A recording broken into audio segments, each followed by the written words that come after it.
আসসালামু আলাইকুম, সবাই কেমন আছেন? আশা করছি সবাই অনেক ভালো আছেন। সোনিয়া নিউ ব্লগে আপনাদের সবাইকে ওয়েলকাম করছি।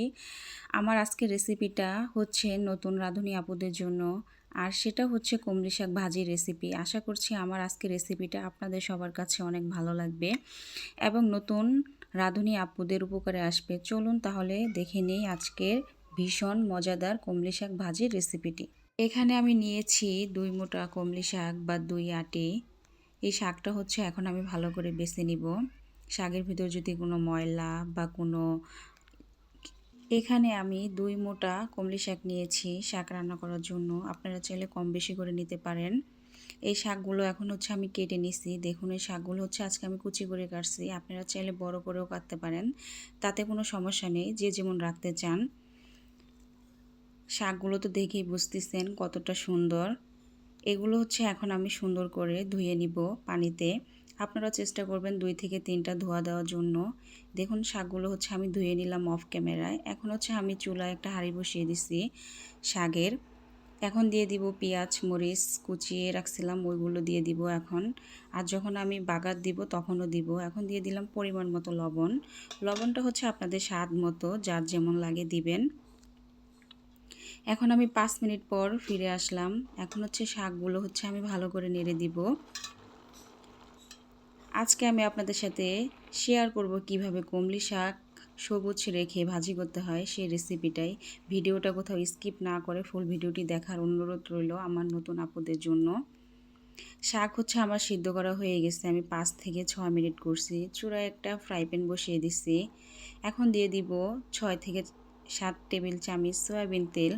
যেহেতু কমলি শাকে হচ্ছে তেল পেঁয়াজ মরিচটা একটু বেশি লাগে, দেওয়ার চেষ্টা করবেন। এখন হচ্ছে আমি সবগুলো মিক্সড করে নিব। যখন এটা হালকা একটা বাদামি রং আসবে তখন আমি ওই পর্যায়ে এড করে দিব শাকগুলো।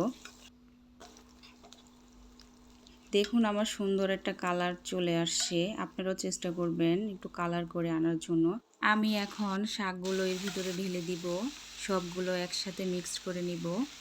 আপনারাও চেষ্টা করবেন সবগুলো ভালো করে মিক্সড করে নিতে। এখন হচ্ছে আমি একটু পরপর হচ্ছে নেড়ে দিব, তা না হলে নিচে পুরো লেগে যাবে। কমলি শাকটা আমি 5 থেকে 6 মিনিট রান্না করে নিব মিডিয়াম টু লো আছে। আপনারা করবেন। এই কমলি শাকটা হচ্ছে খুবই স্বাস্থ্যসম্মত একটা শাক। এটা আপনারা গরম ভাতের সাথে খিচুড়ির সাথে আপনারা খেতে পারেন, দেখবেন অবশ্যই ভালো লাগবে।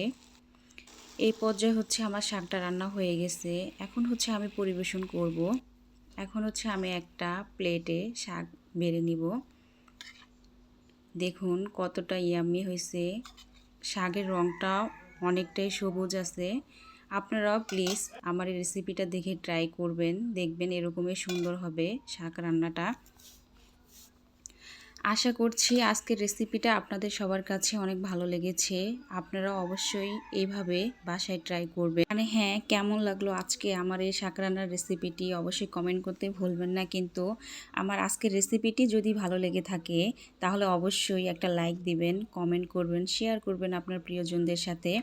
এই রকম মজার মজার রেসিপি পেতে সোনিয়া নিউ ব্লগ চ্যানেলটা সাবস্ক্রাইব করে পাশে থাকা আই বাটন ক্লিক করবেন, যাতে আমি নতুন ভিডিও ছাড়ার সাথে সাথে নোটিফিকেশন আকারে চলে যায়। সবাই ভালো থাকবেন, সুস্থ থাকবেন। Thank you for watching my video. Okay, আল্লাহ হাফেজ।